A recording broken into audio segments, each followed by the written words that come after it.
오늘 우리에게 주신 하나님 말씀은 신약성경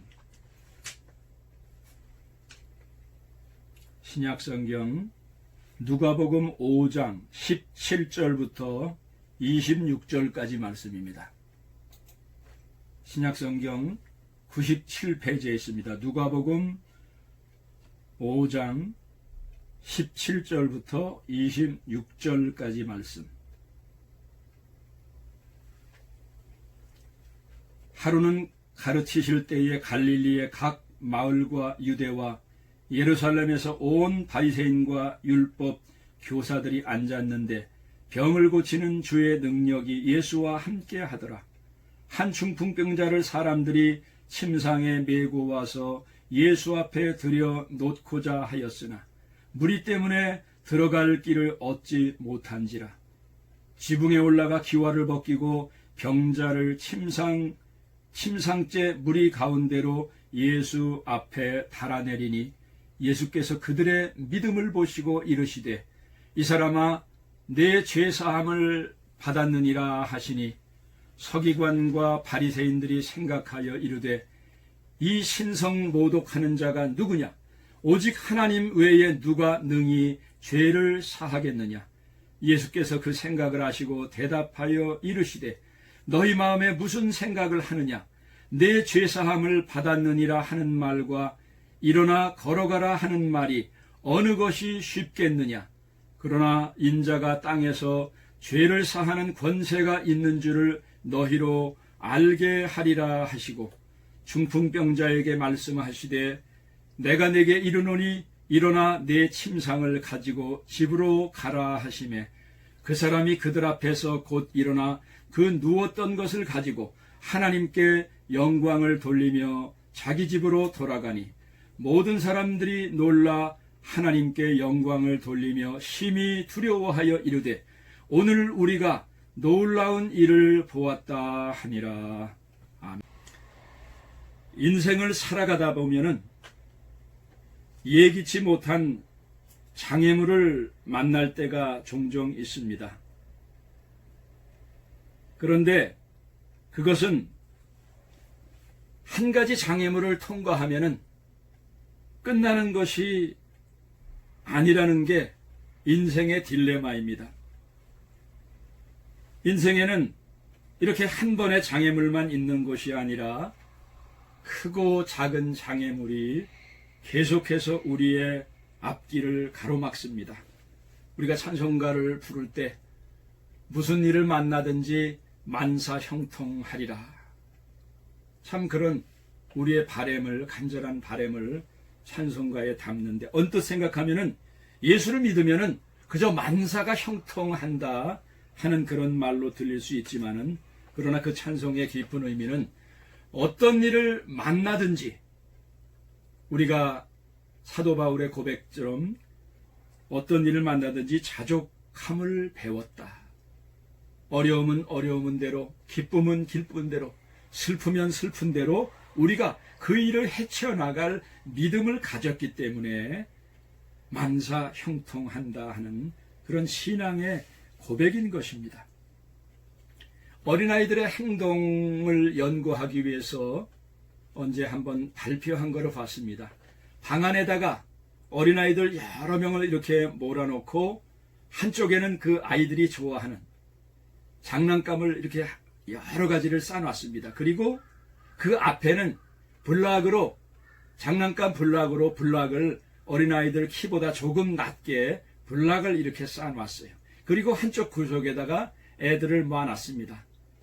2살도 채 되지 않는 이제 겨우 걸음마를 띄고 아직 철을 모르는 이런 어린 아이들을 한쪽에 모아놓으니까 이들이 한쪽에는 자기네가 좋아하는 장난감이 있어서 빨리 가고 싶은데 앞에 장애물이 이렇게 딱 가려 있는 거예요. 그러니까 이 장애물에 이 어린 아기들이 어떻게 반응하는가를 안에서는 안 보이지만 바깥에서는 이렇게 보이는 그런 창문을 통해서 그들의 행동을 유심히 살펴봤습니다. 한 부류의 아이들은 이렇게 막 하려고 하다가 장애물이 있으니까 그저 주저앉아서 엉엉엉 우는 거예요. 이 장애물 때문에 우리가 가지 못하니까 털썩 주저앉아서 엉엉 웁니다. 어떤 아이들은 이 장애물을 넘어서 어떻게 가고 싶은데 그냥 오른쪽으로 갔다 왼쪽으로 갔다 뭐 어쩔 줄을 모르는 거예요. 이 장애물 때문에 어쩔 줄 모르는 거예요. 근데 어떤 애들은 이렇게 저쪽 이쪽 저쪽 찾다가 한쪽에 조금 틈을 통해서 그 장애물을 옆으로 비껴서서 장난감이 있는 곳으로 가는 길이 있는 걸 알았어요.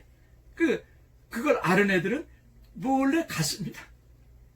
어떤 애들은 엄마 아빠 이게 겨우 이제 말을 할까 말까 하는데 나 이거 도와줘 하면서 도움을 요청을 하는 이렇게 여러 가지 반응이 있는데 그 중에 힘센 애들, 용기 있는 애들은 그 장애물을 한번 되나 안 되나 한번 하고 확 밀어봤더니 그 장애물이 이렇게 블락으로 싼 거기 때문에 이렇게 무너졌습니다. 그래서 뚫고 지나가는 애들 있어.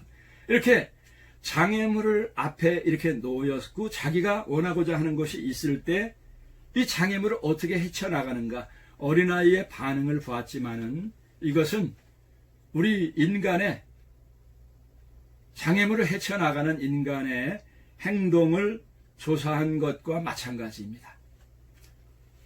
장애물을 당하면은 어떤 사람들은 원망합니다. 왜 재수없게 나한테 저런 장애물이 나한테 생기냐? 왜 이런 인생의 어려움이 재수없게 나한테 생기느냐? 어떤 사람들은 누구 탓합니다. 누구 때문이다. 저 사람 때문이다. 당신 때문이다. 누구 때문이다. 다른 사람에게 책임을 전가하기도 합니다.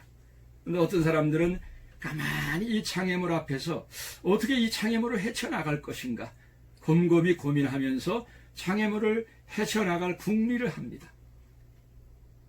또 어떤 사람들은 이 장애물 앞에 정면으로 부닥쳐서 장애물을 돌파하지만 대개의 경우에는 자기 앞에 놓인 장애물을 돌파하다가 상처를 받거나 인생에 더 큰 어려움을 당할 수 있습니다. 그래서 이 길을 공사할 때 앞에 이걸 공사한다 하면은 이걸 옆으로 삥 돌아가라. 디투어, 우회도로 이렇게 돌아가라 하는 표시를 내지요. 이 장애물이 닥치면 나에게 왜 이런 장애물이 닥치는가? 기다리라는 말인가? 피할 길이 있는가? 장애물 앞에 우리는 한번 자신을 돌아보게 됩니다. 우리 인생길뿐만이 아니라 신앙의 여정도 마찬가지입니다. 예수 그리스도를 나의 구세주로 믿어서 내 이름이 하나님의 생명책에 기록되고 내가 하나님의 사랑받는 자녀가 되면은 그저 기도하고 열심히 신앙생활하면은 탄탄대로로 만사형통했으면 얼마나 좋겠습니까? 그러나 우리의 삶의 현실은 인생길과 마찬가지로 우리의 신앙생활도 탄탄대로만 있지 않습니다. 하나님 말씀대로 살고 또 하나님 소명을 받아서 그 사명대로 많은 일을 감당하면은 하나님이 도와주시고 복주시고 동역자들을 붙여주셔서 일이 잘 될 때도 있지만 전혀 예상치 못했던 장애물에 봉착할 때가 있습니다. 그러한 때에 우리 믿음의 사람들은 잠잠하며 참아 기다리며 왜 우리에게 이런 장애물이 닥치는가? 이것에 대해서 하나님의 뜻을 찾아야 됩니다. 오늘 본문에 나오는 주인공들, 이름도 밝혀지지 않은 사람들입니다. 침상을 메고 자기의 친구가 오랫동안 중풍병에 걸려서 정말 거동을 제대로 하지 못하고 그것을 불쌍히 여기는 친구들이 모여서 한 가지 기발한 방책을 세웠습니다. 무슨 방책이냐 하면은 예수라 하는 분이 이스라엘 전역을 돌아다니면서 병 고치는 능력이 있다. 근데 그분이 고치는 병은 율법사 바리새인 어떤 믿음의 사람들도 전혀 하지 못했던 저건 하나님의 아들이 아니면 행할 수 없는 그런 기적과 능력을 행한다 하는 소문을 들었습니다. 그래서 그 친구들이 너도 중풍병 때문에 가진 방법을 다 써보고 가산탕진하고 했는데 고칠 수 없었지만은 예수님을 만나면 분명히 그 병을 고칠 수 있다. 이 친구의 믿음이 어느 정도였는지는 모르겠습니다. 아이, 그 가봤자 뭐, 그게 되겠느냐? 그게 정말 되겠느냐? 아니면, 정말 그 사람을 만나면 나도 병을 고칠 수 있는데, 내가 어떻게 혼자 스스로 갈 수도 없고, 내가 그 사람을 만날 수 있겠느냐? 어떤 믿음을 가졌는지 모르지만은, 예수님께서는 아주 특이한 방법으로 자기에게 찾아오는 이 친구들의 믿음을 보셨다 그랬어요. 그들의 믿음을 보시고 그랬습니다. 여러분, 믿음은 하나님밖에 사실은 모릅니다. 그러나 믿음에서 나오는 언어, 인격, 그 사람의 말, 삶을 통해서 저 사람의 믿음이 어느 정도다 하는 것을 우리도 대강 짐작을 할 수 있습니다. 참 저 사람은 참 믿음의 사람이다. 그러나 또 어려운 장애물, 인생의 어려움을 어떻게 헤쳐나가는 걸 볼 때 저 사람 믿음 참 좋은 줄 알았는데 저렇게 무너지고만 해. 저 사람은 또 믿음이 별 볼 일 없는 줄 아는데 저런 인생의 고난을 저렇게 헤쳐나가네. 그래서 인간이 가지고 있는 다른 사람의 믿음을 평가하는 그 척도는 그렇게 완전한 것이 아닙니다. 그러나 주님은 하나님의 아들이십니다. 우리의 마음속까지 다 아시는 하나님의 아들이시고 하나님이십니다. 예수님께서 그들의 믿음을 보셨다. 아마 이 중풍병자의 믿음보다 중풍병자를 침상에 메고 데리고 와서 자기들 앞에 처한 환경이 들어올 수 없는데 그 환경과 어려움 장애물을 쳐 부수고 자기 앞에 극성스럽게 들여보내는 그 친구들의 믿음을 보시고 마음이 너무 흡족하셨어요. 그래서 예수님께서 저들의 믿음을 보시고 결국은 이 중풍병자 몇 년을 앓았는지 모르지만은 오랫동안 중풍병을 앓던 중풍병자의 병을 고쳐주셨습니다. 여러분, 이 사람들은 소문을 들어서 예수가 대단한 능력을 가지신 분이다. 예수는 우리를 병을 고쳐주실 수 있는 분일 뿐만이 아니라 우리를 죄에서 용서해 줄 수 있는 분이시다. 그런 믿음을 소문을 통해서 또 여러 모임을 통해서 이 사람들이 직접 간접적으로 예수님의 말씀을 들었다고 생각합니다. 그래서 이 침상을 메고 온 친구들 속에 정말 강한 믿음, 뭐 4명인지 5명인지 6명인지 모르지만은 그 친구들의 믿음이 예수님께 저런 사람들의 저 믿음의 행위에는 복을 줄 만한 저들의 기도를 저 극성을 들어줄 만한 그런 합격 점수를 주고 싶다 해서 그 예수님의 마음을 움직일 만한 말씀을 가르치고 있는데 이렇게 요란 시끌복잡 지붕을 뚫고 사람을 들고 내렸다. 여러분, 우리가 한국을 생각하고 자꾸만 성경을 현대적으로 해석하려고 하면은 무리가 많아요. 성경을 잘 해석하려면 이스라엘 사람들의 생활 습관을, 그들의 문화를 우리가 잘 이해해야 성경을 우리식으로 억지로 두드려 맞히지 않습니다. 우리는 지붕이 되게 옛날 지붕이면 둥그랗게 이렇게 돼 있죠. 지푸라기로 만들었으니까. 그 다음에 기와집들은 뾰족한데 중동 지방에는 지붕이 이렇게 평평합니다. 우리 슬라브 집을 통해서 아니면 건축물을 지을 때 지붕이 뾰족하지 않고 이렇게 평평하듯이 이스라엘은 흙으로 벽돌로 짓거나 여러 가지를 지을 때 지붕이 평평해요. 그래서 그 위에 가서 쉴 수도 있고 또 농작물을 그 위에다 말릴 수도 있고 하는 그런 장소로 사용하기 때문에 우리처럼 이렇게 뾰족한 지붕을 뚫어내렸다 하면은 이거 뭐 어떻게 지붕을 뚫어내린다 하는데 그들의 지붕은 좀 평평했어요. 그리고 그로 올라가는 길이 있었습니다. 자기 친구를 인카리지해서 급하게 예수님께서 이 동네에 가버나움에 자기네 사는 동네에 왔다 하는 그 말씀을 듣고 이 친구들을 둘러매고 얼른 간 거예요. 근데 좀 일찍 간 게 아니라 너무 늦게 갔기 때문에 사람들이 인산인해로 그 집안에 둘러찬 거는 물론 문 앞을 완전 꽉 메우고 있어서 그 중에는 얼마나 많은 사연을 가지고 예수를 만나려고 하겠습니까? 아우성이죠. 교황이 한번 어느 나라를 방문하면은 교황하고 한번 손잡고 싶어서 얼마나 많은 사람들이 인산인해 모입니까? 또 그 중에 교통정리를 하는 사람, 또 보안을 철저히 하는 사람 통해서 함부로 교황 앞에 가지도 않습니다. 예수님도 이 집에 초청을 받았으면은 집안 사람도 있지 주반에서 또 경호를 하는 그런 역할을 하는 분들도 있을 겁니다.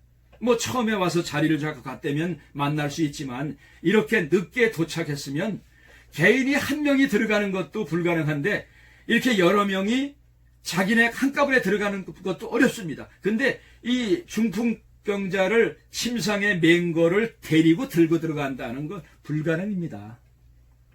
아마 보통 사람들 같으면 야, 오늘은 영 기회가 아닌가 보다. 집에 돌아가자. 이렇게 뭐 인산인해 예수님께 나아갈 길이 다 막혀버렸습니다. 근데 아까 방 안에 있는 어린애들이 장애물이 있을 때 그 너머에 자기네들이 좋아하는 장난감이 있는데 이 장난감 블락으로 장애물이 딱 막혀 있을 때 어떻게 대처해 나가느냐. 어린아이의 방법이 다르듯이 인생길에 장애물을 만나거나 또 신앙의 순례의 길에 어려움이 닥쳤을 때 이 어려움을 어떻게 헤쳐나가는가, 그것에 따라서 인생의 내용도 달라지고 우리의 신앙의 내용도 달라집니다. 이 친구들은요, 보통 사람들처럼 그냥 포기하지 않았습니다. 이 장애물이 있으니까 어떻게 이 친구를 설득을 해서 여기까지 왔는데 앞에 장애물이 있다? 어떻게 이 장애물을 헤치고 예수님 앞에 내 친구 중풍병으로 오랫동안 고생하는 이 불쌍한 친구를 예수님 앞에 데리고 가서 병고침을 받을 것인가. 방법을 한참 찾다가 이들 가운데 세상 사람들이 보지 못하는 길은 우리 앞에만 있는 게 아니에요. 여러분, 우리가 인생의 어려움을 당할 때 시편 121편 시편을 왜 암송을 합니까? 내가 산을 향하여 눈을 들리라. 나의 도움이 어디서 올꼬? 나의 도움이 천지를 지으신 여호와에게서로다. 산을 향해서 눈을 둔다. 어려움에 봉착해서 그저 이 어려움 그것만 쳐다보면 길이 안 보이는데 그 어려움 앞에 왜 하나님께서 나에게 이런 장애물, 이런 어려움을 닥치게 하시는가 생각하다가 문득 천지를 지으신 여호와 하나님, 눈동자와 같이 우리를 지켜주시는 하나님, 인간이 해결하지 못하는 문제를 해결해 주시는 하나님께로 눈을 돌린다. 산을 향하여 눈을 돌린다 하면은 하나님께 눈을 돌린다 하는 그런 말씀이에요. 여기 있는 친구들이 문득 세상 사람들이 발견해내지 못하는 믿음의 눈으로 봤더니 보통 사람 같으면 야, 포기하자, 집으로 가자. 문 앞이 꽉 막혀 인산이로 막혔는데 어떻게 들어가냐 하는데 이 사람들은 보이지 않는 길이 딱 생각이 났어. 그렇지. 지붕으로 올라가는 길이 있지. 지붕으로 올라가는 길이 있지. 지붕에 올라가서 지붕을 뜯어내려서라도 이 친구를 예수님 앞에 끌어내려야 되겠다. 여러분, 사람이 사는 지붕인데 이게 비를 맞으면 비가 들어가지 않고 얼마나 단단하게 그걸 만들었겠습니까? 그 지붕을 뜯어내린다. 사람들이 또 바깥에 나가서 이렇게 집을 공사하면 모르는데 예수님께서 말씀을 하고 계시는 게 쉬운 말로 하면 지금 예배 시간입니다. 설교 시간인데 설교 시간에 지붕을 뜯어내린다? 어떤 꾸중을 들으려고? 예수님께 어떤 꾸중을 들을까? 그 집 주인이 뭐라고 할까? 여기 모여든 사람이 저거 미친 인간들이라고 하지 않을까? 그 문책이나 비난 조롱을 생각하면 이건 도저히 할 수 없습니다.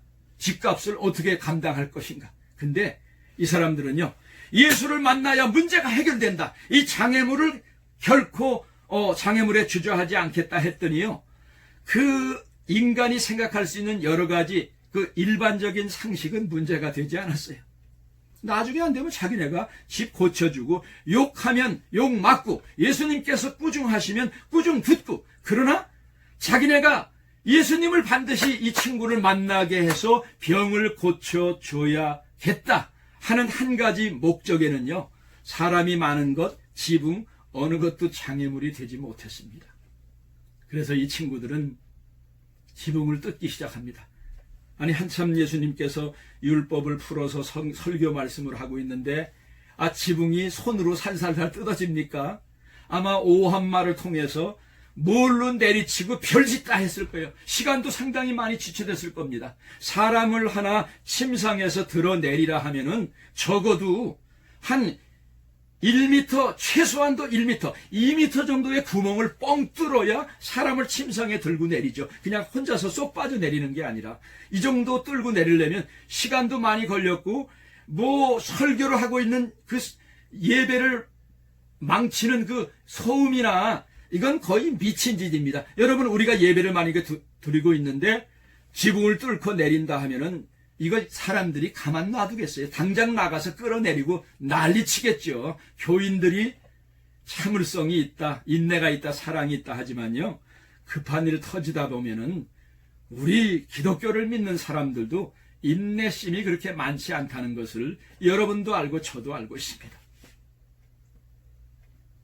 근데 정말 설교가 진행이 안 될 정도로 예배 시간에 애들 하나만 조금만 울고 말이야 이렇게 돼도 그 설교하는 설교 목사님이나 교인들이 얼마나 디스트랙트가 되는데 지붕을 뜯어내리는데 야단법석을 이건 완전 철거 작업하는 수준의 이 대단한 소음을 내고 있으니 예배가 제대로 됐겠습니까? 근데 어쨌건 저들은 수단과 방법을 가리지 않고 짧은 시간에 침상으로 달아내렸습니다. 예수님께서 이거 설교를 방해하는데 기분이 그렇게 썩 좋지 않으셨을 거예요. 어떤 놈들이 이런 미친 짓을 하는가, 사단마귀가 예배를 방해하는가. 근데 가만히 보니까 환자 하나가 지붕 위에서 내려오는데 혼자서 내려오는 게 아니라 침상에 달려서 내려오는 거였어요. 분명히 여기 왜 그러는가 상황 설명은 하나도 안 됐지만은 예수님 죄송합니다. 설교 시간에 설교를 방해해서 예배를 방해해서 죄송합니다. 그러나 이 친구는 너무나 오랫동안에 중풍병을 앓았고 예수님께서 우리 동네에 오셨는데 예수님 이 친구를 꼭 만나 주셔야 됩니다. 이 친구를 불쌍히 여겨주시고 예배를 방해한 것, 설교를 방해한 것 죄송합니다마는 이 모든 거 우리가 다 책임지겠습니다. 근데 욕을 해도 좋고 비난해도 좋습니다. 이 친구의 병만 제발 고쳐주십시오. 상황을 볼 때 목사인 저도 이런 상황이 예배 시간에 벌어진다면요, 이 좋은 기분이 들지 않을 거예요. 굉장히 기분이 나쁘고 설교가 제대로 나오질 않을 거예요. 근데 예수님께서 상황을 다 보시고 저 사람들 극성도 극성이구만. 보통 사람 같으면 일찍이나 오지 왜 저렇게 늦게 와서 저 야단법석을 떨어. 근데 그 앞에 인산인의 문으로 들어올 수 없으니까 지붕으로 들어오는 길을 생각했구나. 이야, 참 저들의 극성이 결국은 믿음으로 보셨습니다. 장애물을 장애물로 보지 않고 눈앞에 닥친 장애물을 어떻게 해치고 나가서 목적을 달성할 것인가를 찾아내는 그들의 이 적극적인 사고방식과 그들의 믿음, 자기를 꼭 만나야겠다 하는 그 믿음을 주님께서 기쁘게 보셨습니다. 여러분, 유명한 말 가운데 Jesus is the key, Bible has the answer. 예수님이 바로 열쇠이고 성경 속 안에 해답이 다 있습니다 하는 그런 유명한 영어 구절을 여러분 들어보셨을 겁니다. Jesus is the key, Bible has the answer. 이 친구들은요, 중풍병을 고치기 위해서, 중풍병 하나면요, 옛날에는, 지금도 참 쉽게 고치질 못하는데 옛날에는 가산 다 탕진하고 집안 사람들 인간관계 다 파괴하고 결국 비참하게 죽는 그런 병이 중풍병입니다. 인간 구실 못하고 사람 대접받지 못하는데 방법 다 써봤지만은 안 됐습니다. 근데 이 친구들을 통해서 야, 너도 예수만 만나면은 이 중풍병을 고칠 수 있다. 그리고 예수님은 중풍병만 고치는 게 아니라 우리 인간이 가지고 있는 죄의 문제도 해결해 주시는 메시아, 우리가 그토록 오랫동안 기다리던 메시아 구세주라고 하더라. 그러니까 너도 예수님 만나서 중풍병도 고치고 너 허랑방탕하게 이렇게 잘못 살아서 중풍병까지 이렇게 얻었는데 예수님을 만나야 된다. 예수님이 열쇠다. 문제 해결의 열쇠다. 이런 좋은 믿음의 동지들 때문에 이 친구는 나중에 병고침만 받은 게 아닙니다. 오늘 성경 구절에 보면 이 사람아 내 죄사함을 받았느냐. 이거 갖고 또 옆에서 그저 튀집을 잡는 인간들은요. 집 가진 게 뭐 하나님의 아들이야? 예수가 자기네 왔는데, 하나님의 아들이 자기네에게 왔는데도 하나님을 거부한 게 바로 유대인입니다. 지가 하나님이 하실 수 있는 일을 집 가진 게 뭘 한다고 신성 모독죄를 저런 망발을 하는가 마음속으로 생각했는데, 예수님께서 거기 있는 바리새인들과 서기관들의 마음까지 꿰뚫어 보셨어요. 그러니까 야, 어떤 게 쉽냐? 제사함을 받았느냐? 걸어가느냐? 어떤 게 더 쉽냐? 그러나 내가 하나님의 아들이고 죄사함을 줄 수 있는 능력이 있는 것을 너희에게 먼저 가르쳐주고, 그 증거로 어느 누구도, 뭐 바리새인, 율법사, 제사장 어느 누구도 할 수 없는 것 내가 보여주면 너희 믿어라. 그래서 너 이제 죄사함을 받았느니라. 영혼의 질병도 치료해 주시고 육신의 질병도 너 이제 툭툭 털고 집으로 가라. 이제부터 중풍병에서 해방이고 사망의 권세에서 해방이다. 죄의 권세와 죽음의 권세에서 해방이다.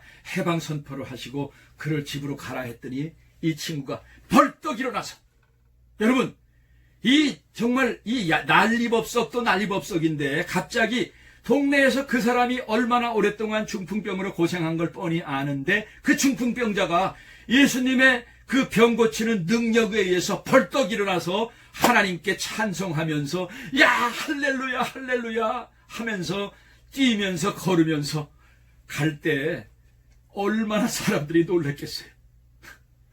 여러분, 여기서 진짜와 가짜가 드러납니다. 그러니까 사람들이 여기서 일어난 일을 보고 하나님께 영광을 돌리며 자기 집으로 돌아가는 그 친구를 보고, 야, 저분이 정말 메시아구나. 정말 저분이 하나님의 아들이구나. 우리가 예수님을 전적으로 믿어야 되겠구나 하는 생각이 들었습니다. 여러분, 우리 대한민국에 현재 일어나는 상황, 정말 크나큰 장애물입니다. 멀쩡한 대통령이 탄핵을 당하고, 대통령뿐만이 아니라 이제는 한 정권이 바뀔 때마다 이런 피비린내 나는 싸움이 일어나고 국민이 갈기갈기 둘로 셋으로 찢어지고 나눠진다면요, 이런 나라는 정상적으로 살아갈 수 없습니다. 보수 진보로 나누고 기득권자, 기득권을 갖지 못한 자, 젊은이 노인 나눠지고, 이제 뭐 친북파, 친미파, 친중파 별의별 파로 다 나눠져서 길길이 싸우고, 이거 대한민국이 저는 볼 때요, 동서로 나눠져 있는 것도 모자라서 이제는 남북 나눠지고, 하나는 북한을 지지하는 파와 북한을 반대하는 파가 나눠져서 피튀기게 싸우지고, 목사님들도요, 요즘에 보면요, 목사님들도 생각이 둘로 빡 쪼개져 있어요. 정부를 지지하는 파, 정부를 반대하는 파, 북한을 지지하는 파, 북한을 반대하는 파. 근데요, 어느 누가 말해도 대한민국은 지금 미쳐 돌아가고 있습니다. 이거는 정상적인 나라가 아니에요. 아니, 정치인들이 가만만 놔둬도 잘하는 게 대한민국 국민들입니다. 경제, 원전사업, 뭐 전자폰, 스마트폰, IT 산업, 조선, 전 세계에서 1등 하는 게 수도 없습니다. 대한민국 지금 정치인들만 건드리지 않으면 1등 가는 게, 뭐 BTS부터 싸이, 한류는 한류대로 전 세계를 누비고 있는데, 대한민국 정치인들이 대한민국을 보수는 보수대로 말아먹었고 진보는 진보대로 말아먹었어요. 하도 걱정이 되니까 외국에서는 지금 대한민국 미쳤다, 국제정세가 지금 어떻게 돌아가는가 모르. 아니, 북한은 우리를 핵무기를 만들고 미사일 만들고 생화학 무기를 만들어서 세계에 지금 일본도 부들부들 떨게 만들고, 미국에게 적수는 되지 못하지만은 미국의 적이 돼서 미국을 아주 괴롭게 만드는 그런 정말 핵무기, 지금 뭐 과거에는 한 10개 정도 만들었다 하는데 지금은 수십 개가 만들어졌어요. 이런 가공할 핵으로 대한민국을 무력 통일하려고 하는 생각을 하나도 바꾸지 않았습니다. 그리고 엊그저께 무슨 일이 났습니까? 우리나라 공무원 하나가 해양 순찰을 하다가 뭐 귀순 의사를 밝혔는지 잘못됐는지 모르지만은 한 사람이 이 구명 보트를 이렇게 의지해서 가는데, 아니 한 사람이 뭐 무기를 들고 간다 해도 한 사람이 뭐가 그렇게 무섭습니까? 핵무기까지 갖고 있는 북한이. 근데 뭐 남북 9.19 군사 합의까지 하고 평화 선언을 하고 뭐 종전 선언을 하자고 유엔 총회에, 이 분위기에 종전 선언을 하자고 현 정권이 이 짓거리를 하고 있는데, 이 사람을 쏴서 죽이고 그것도 모자라서 기름을 붓고 이것을 태워버린 게 요번에 다 발견됐어요.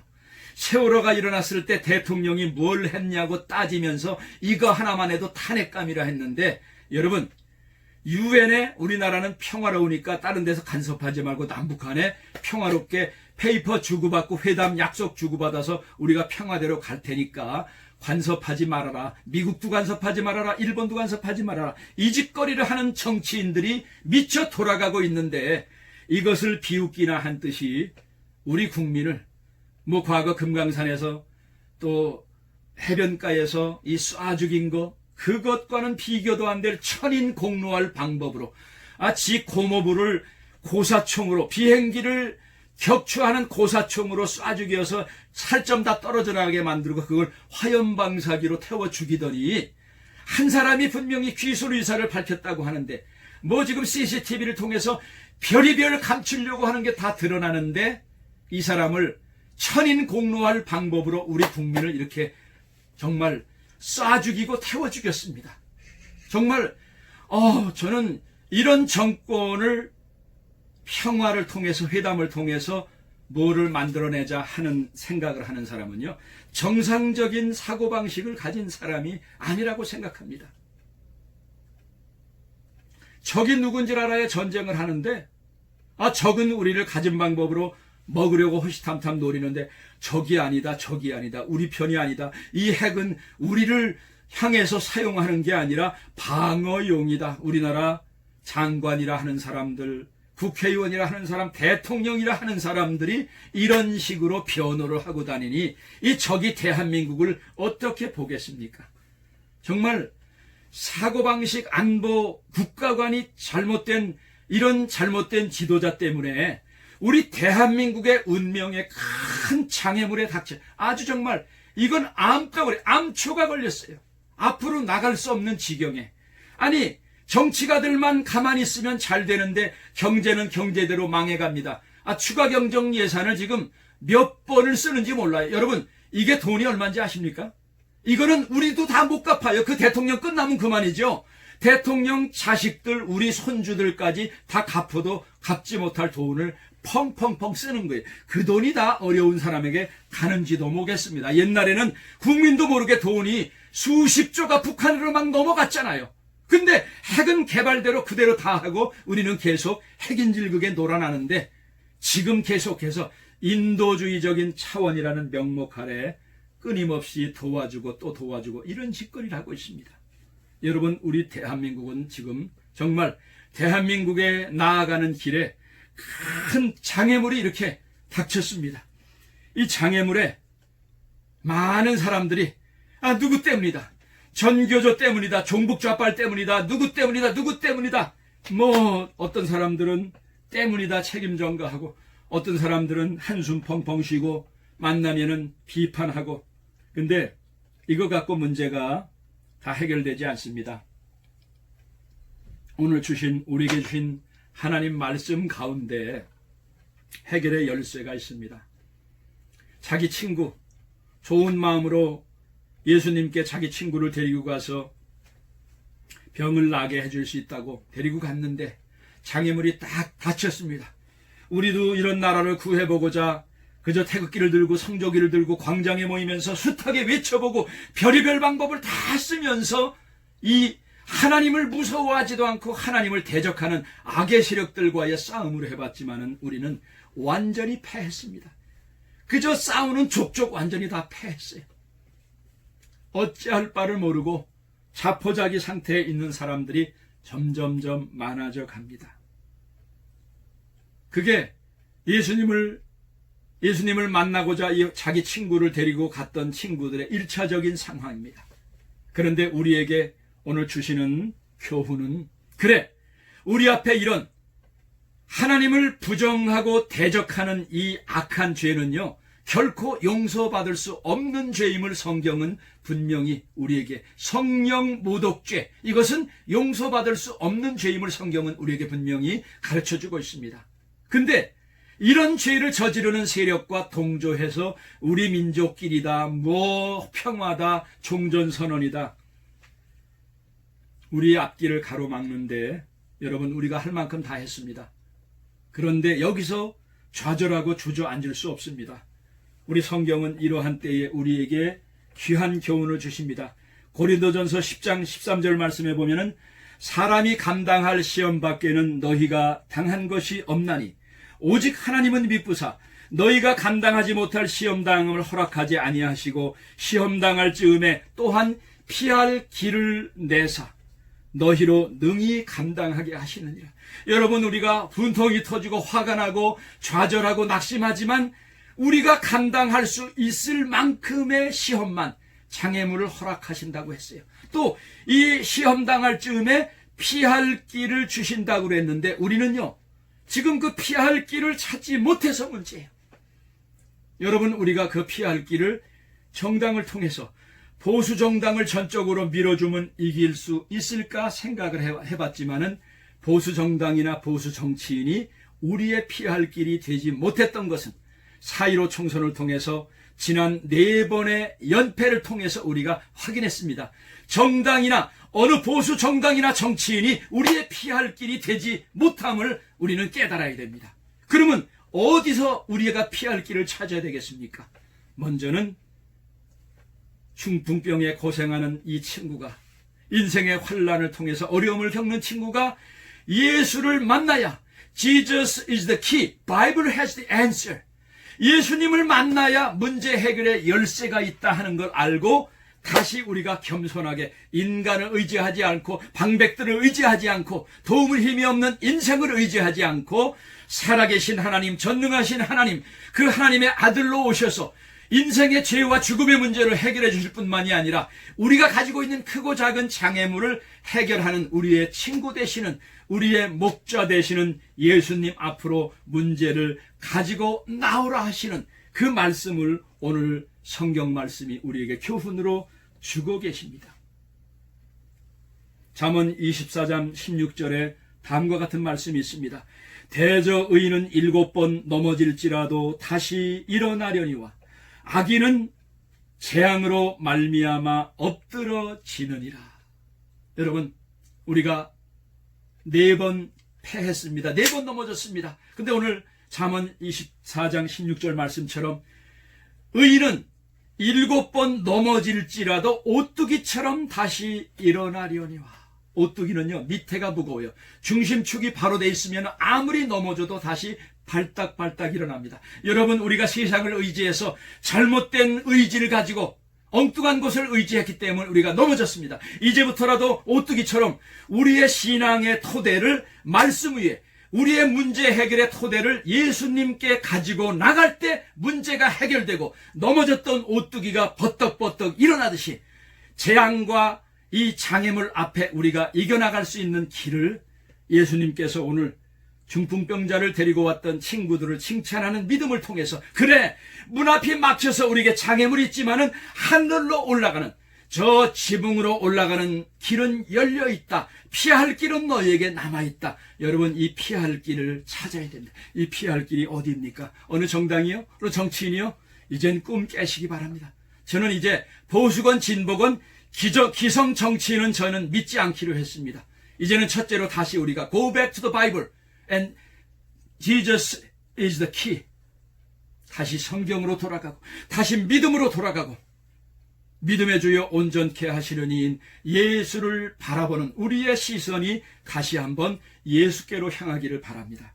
여러분, 우리가 다시 주님께 돌아가 우리의 모든 문제, 인생에 당하는 크고 작은 장애물, 또 우리 국가적으로 당하는 이 총체적인 위기를 가지고 놓고, 이제는 세상길이 없으면은 저 하늘로 향하는 길을 향해서, 사도 바울과 실라가 감옥 속에 다 막혀 있지만 그러나 하늘로 향하는 기도의 문을 열고 하나님께 기도하고 찬양했을 때 뻥 열리고 묶였던 것이 다 해방되듯이 우리가 다시 하나님께 간구하며 하나님께 매달릴 때 빌립보 감옥에서 일어났던 기적이, 그리고 이 가버나움에서 중풍병자를 고치려고 지붕까지 뜯어내고 결국 예수님을 만났을 때 중풍병 문제가 해결되고 죄의 문제까지 해결됐듯이, 여러분, 우리가 가지고 있는 문제를 가지고 대한민국의 1000만에 가까운 기독교 성도들이 지붕으로 뚫린 문을 통해서 예수님 앞으로 가지고 나올 때 주님께서 우리를 넉넉히 도와주실 수 있습니다. 피할 길은 또한 한 가지 있습니다. 바로 한미동맹입니다. 저는 하나님 다음으로 믿는 게 미국이고 트럼프 대통령입니다. 트럼프 대통령이 완벽해서가 아닙니다. 개인적으로는 솔직히 말씀드려서 저는 트럼프 대통령 별로 안 좋아해요. 그 사람의 삶도 그렇고 언어 방식이나 여러 가지 안 좋아요.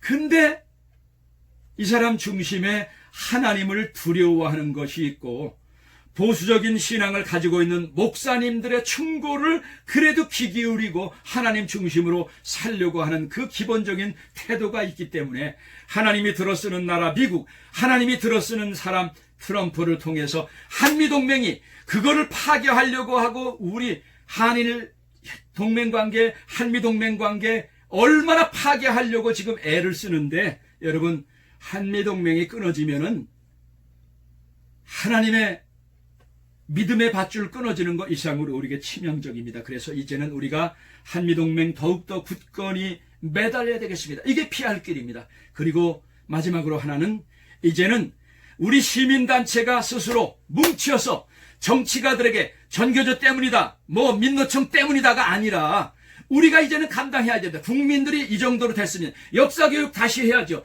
자녀들 교육 다시 해야죠. 유튜브를 통한 매체, 지금 유튜브를 통해서 전 세계에서 예배 참석할 수 있습니다. 이제는 국민의식을 개혁하고 경제 선진화에 걸맞는 국민의식을 선진화하는 일은 여러분과 제가, 교회가 감당해야 됩니다. 정치인이 이제까지 못했으면 앞으로도 못해요. 이제는 저는 그 일을 감당하기 위해서 일반적인 목회를 내려놓고 지금 이런 특수 목회를 하고 있습니다. 여러분과 제가 작은 탱크가 되고 우리가 정치 정당의 대안 세력이 돼서 그들이 아무리 떠들어도 25%도 감당 못해. 그러면 이 75%는 이제부터는 우리가 감당해야 됩니다. 저는 이 일을 위해서 앞으로 유튜브를 통해서 제가 강연도 할 것이고 경제 선진화에 걸맞은 국민의식의 선진화를 위해서 앞으로 많은 띵크탱크가 대한민국에 생겨나길 바랍니다. 지금 그런 바람들이 불고 있고 저는 요즘에 그런 분들과 하나님께서 집중적으로 만나게 해주셔서 한미동맹과 띵크탱크의 비전을 가진 분들과 많은 교류를 나누고 있습니다. 혹도 우리 교우들 아니더라도 이 설교 말씀을 온라인 예배를 통해서 듣고 계신 분들, 그런 띵크탱크의 비전 있는 분들 계시면은 얼마든지 연락 주시기 바랍니다. 우리의 힘이 합치면은요, 문제를 해결하기 위해서 주님 앞에 가지고 나가면 해결된다 하는 믿음, 그리고 세상에 있는 장애물에 굴하지 않고 어떻게든지 주님의 도우심 가운데 문제를 해결하겠다 찾는 분들의 비전과 열정이 만나면요, 거기서 기적과 역사가 일어날 줄 믿습니다. 오늘 이 시간 온라인 예배를 통해서 예배를 드린 여러분들 가정에, 인생의 가정에 이런 어려운 장애물이 있습니까?